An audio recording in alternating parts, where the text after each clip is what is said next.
Qu'est-ce que ce vote nous apprend en termes d'équilibre politique aujourd'hui ? La première ligne, c'est quand même le clivage de gauche-droite, on y revient, puisque les députés de gauche ont intégralement voté contre le texte, tandis que les groupes droite républicaine, Rassemblement national et UDR, sciotistes, ont quasiment tous voté pour, c'était à deux abstentions près. Mais c'est vrai que c'est intéressant de regarder ce qui s'est passé au sein du socle commun, parce que Floriane l'a dit, le vote pour l'a quand même largement apporté, mais chez Ensemble pour la République, on a quand même un gros quart des députés qui ont voté contre ou se sont abstenus. Donc c'est significatif. Et dans ce gros quart, on a quelques personnalités qui comptent au sein de la Macronie.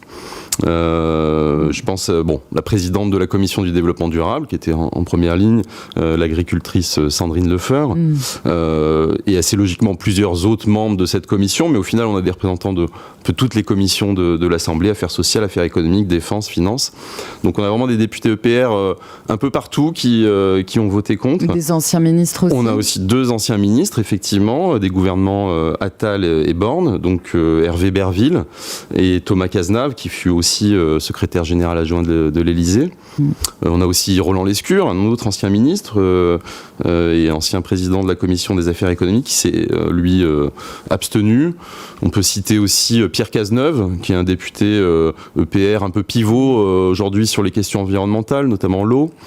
Voilà. Si on se déporte un peu, on regarde un autre groupe, le MoDem du bloc central, on a quand même une petite dizaine de votes contre, donc sur 36 députés, ça fait quand même pas mal. Un petit peu un quart. Voilà, avec c'est ça, presque un tiers, avec les usual suspects à la fibre environnementaliste du groupe, comme Jimmy Pahin, Erwan Balanant, Richard Ramos, Sandrine Josso. Chez Horizon, le troisième groupe, l'opposition était un peu plus faible.